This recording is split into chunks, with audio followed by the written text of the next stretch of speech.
To create the diorama of this piece, I decided to use the structure of a lantern. It took a while to get to that conclusion, but after seeing a set of lanterns at a Dollar Tree, I thought it would be the perfect physical and symbolic piece to bring all the symbols for autism together.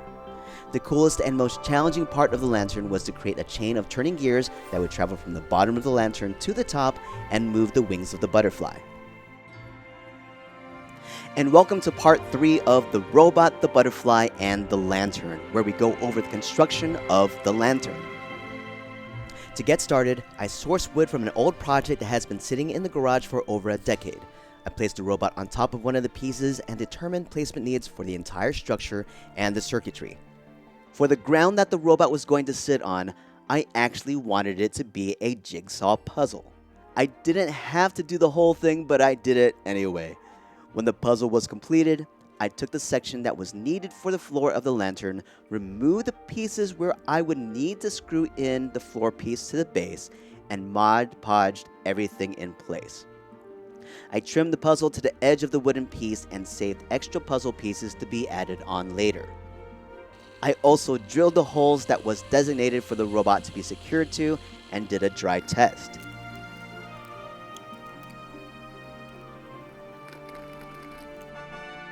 Once that was done, I continued on to assemble the rest of the lantern. For the ceiling piece, I cut a hole in the middle of the wood for the gear pieces to go through and placed a bevel on the edges. I did this off camera with a jigsaw and a table saw. I then did another dry test with the base of the butterfly and the robot to make sure everything was going to plan. The next step was to create the housing for the motor that was going to be placed in the base of the lantern. Taking the motor from the stem kit, I used some old paint stir sticks to secure the motor to the base.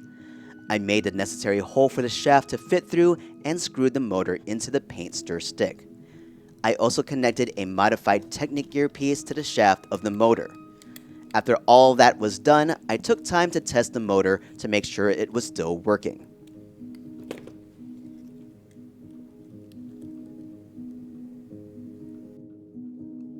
To build the chain of gear components, I first cut a hole in the floor of the lantern and began filing the edges in order to accommodate the very first gear piece.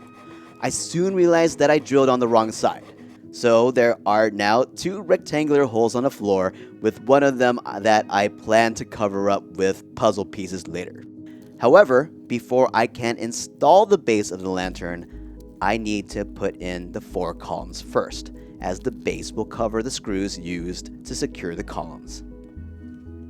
I add more pieces to the housing of the motor so it can have a secure connection inside the base of the lantern. I first used wood glue to attach the housing to the base, then followed up with some screws.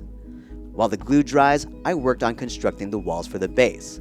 Off camera, I glued them together and drilled a hole for a power switch and then added in screws to make a more secure connection.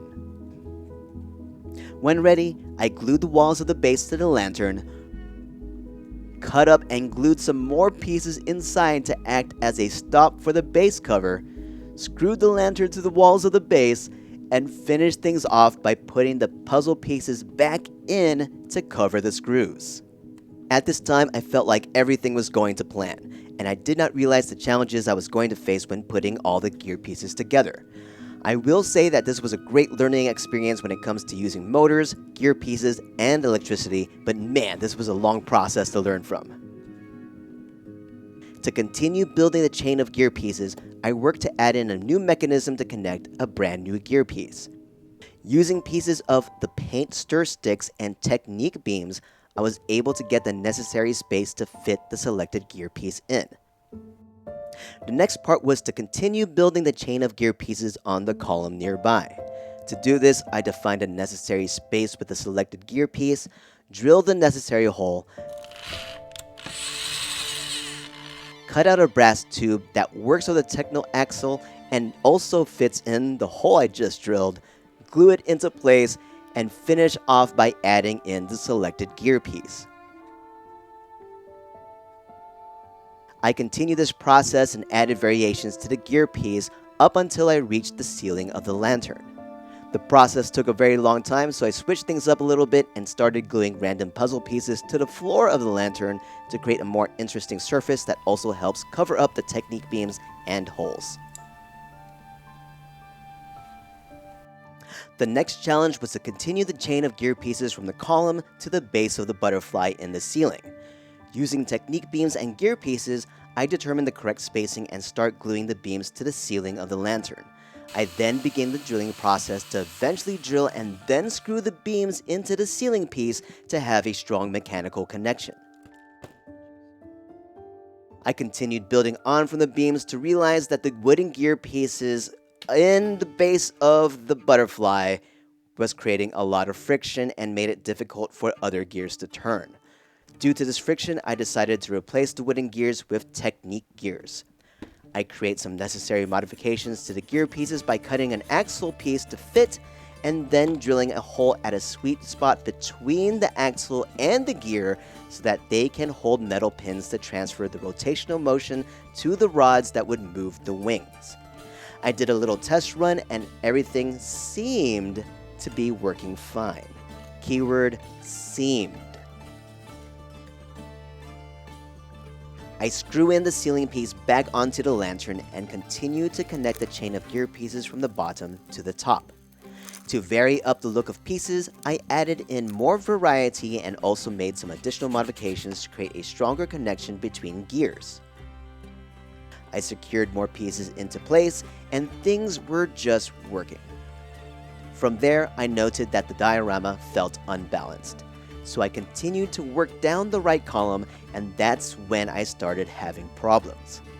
What I haven't been mentioning is that with every single gear piece I added on, I was creating more friction that made the motor work harder. In the STEM project, the motor was only using 3 volts of energy. To get all the gears moving in the lantern, I was pushing the motor up to 12 volts, which was a really bad idea. The safety mechanism in the motor that would set off when the necessary torque was too high broke, and any small amount of friction would keep it from turning. However, with what I know now, I'm surprised that the motor didn't burn out earlier. The second problem I found was that the gears that were used to move the butterfly wings were not firmly connected to each other, making the pins move to unintended spots.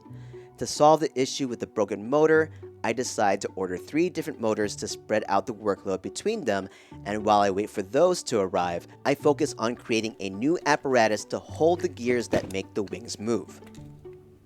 Using more pieces from the paint stir sticks, I construct a section necessary to firmly hold the gear pieces that move the wings together so that the pins will not fall out of sync. I carefully measured everything, but I still managed to not drill in the right spot.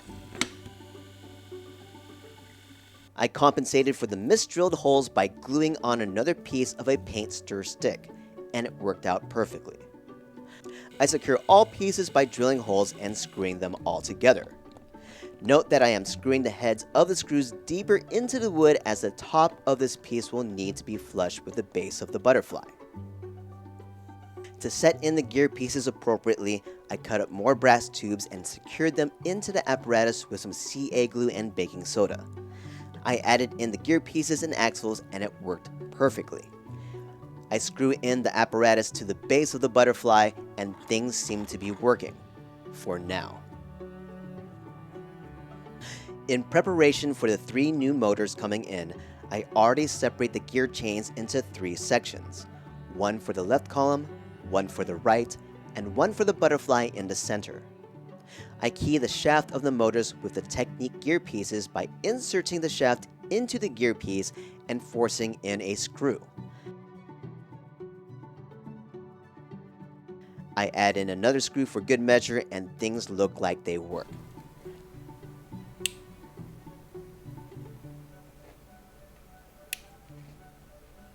I test the motors at key positions in the lantern and they all perform to create rotational movement in the gears. Now it's time to put in some focus on the circuitry.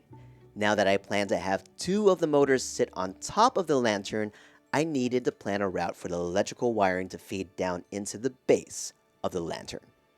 So I drilled additional holes in the ceiling of the lantern to create more pathways for the wiring.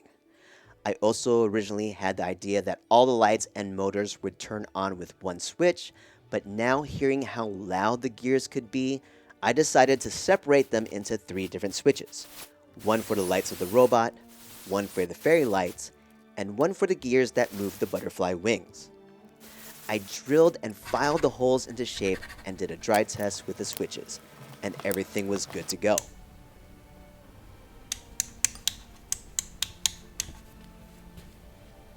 It's now time to secure the motors in place, and once they were in, I did a quick test and all the gear pieces were rotating. However, the one thing I haven't done yet was test all these gear parts with the butterfly, so it was time to create the actual connection piece between the butterfly and its base.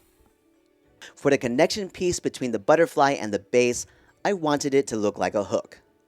I measured out the distance between the test doggy poop bag tube and started a shorter one where the hook would connect to. I also wanted to create a secure mechanical connection between the tube and the base. The method I chose was to pin things into place after the doggy poop bag tube was inserted into position. I drilled the necessary holes and ran a quick test, and sure enough, it felt very secure. I continued drilling more holes in order to insert an aluminum tube as a hook. I cut down the tube to the appropriate size and began working to create a hook with the aluminum tube. I used a tube bending tool to bend the tube to the desired hook shape and trimmed it down. Okay. I insert the hook into the doggy poop bag tube and add a quick drop of CA glue to temporarily hold the hook in place so I can make an appropriate mechanical connection.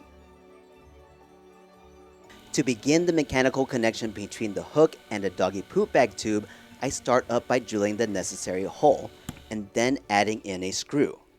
This was absolutely perfect as I planned to remove the hook from the tube many times, and having a position that it had to be screwed into creates consistency. Now it was time for the mechanical connection between the hook and the butterfly. I loosely measured out where the body of the butterfly would be if the wings were in the correct position with the rods connected to them. I marked the position of where the body was in accordance with the hook and solidified the spots to drill and insert screws. I carefully drilled holes into the hook and the corresponding holes into the butterfly and then screwed them both together. I finally added the butterfly to its base and got a full test run with the robot and the butterfly.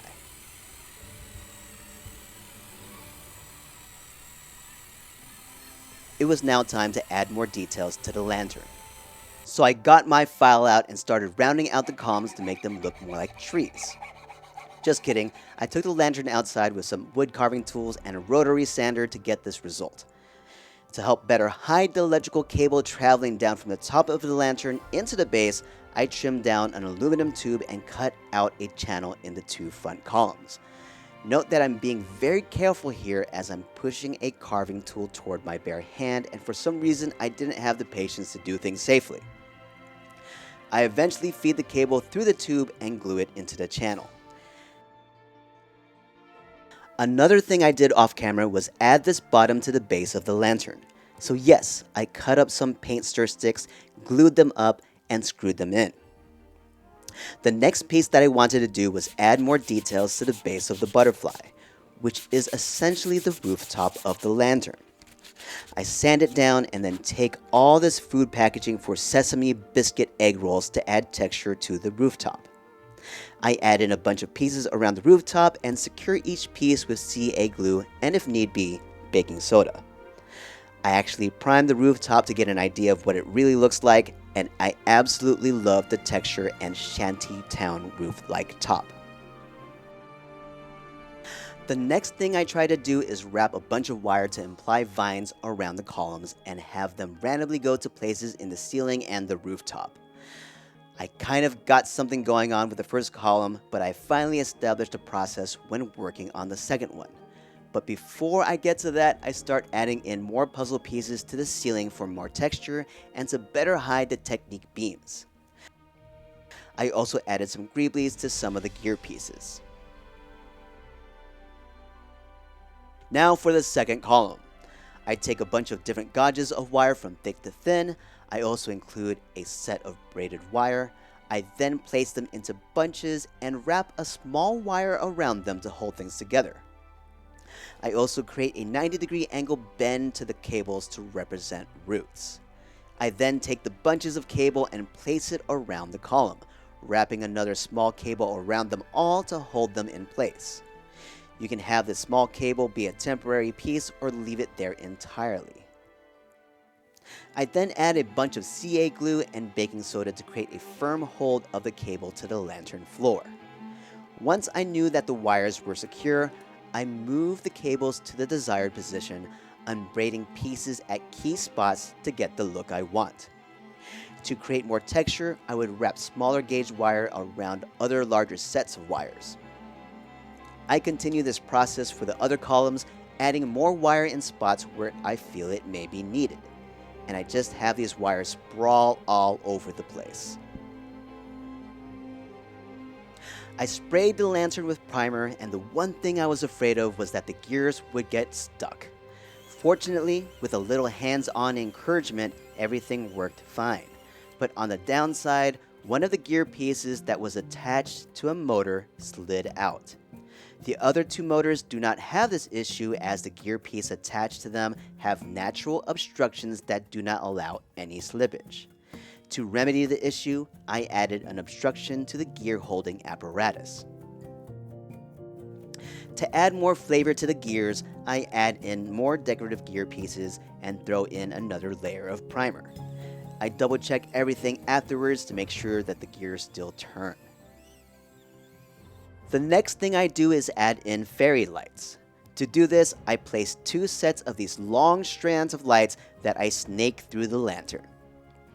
I wanted to add these in before I add textures to the columns and vines, and before I start putting on more paint beyond the primer.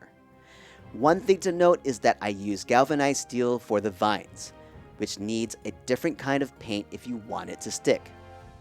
Fortunately, we are covering the wires with texture that uses Mod Podge as the main ingredient. To finish off this construction stage of the lantern, I do the prep work to add texture to the columns and vines. I use a random mix of matte Mod Podge, baking soda, and brown paint. In this, I don't have an exact formula, I'm just working towards a consistency that looks right. I began painting on this texture using a cheap set of brushes from Dollar Tree, and I keep the fairy lights on to make sure I don't accidentally paint over the lights. When completed, I decide to add in some Mod Podge for good measure to solidify and hold all the textures in place. After putting on a few layers of paint, I consider the construction of the lantern, which is named the Light of the Spectrum, complete. Stay tuned for part 4 of the series for the robot, the butterfly, and the lantern, where we go over the finishing touches and completion for this project. Don't forget that we are fundraising for autism research, so if you would like to support our fundraising campaign, please check out the link in the description below. If you like this video, don't forget to hit the like button and subscribe to our channel, as everything does help out.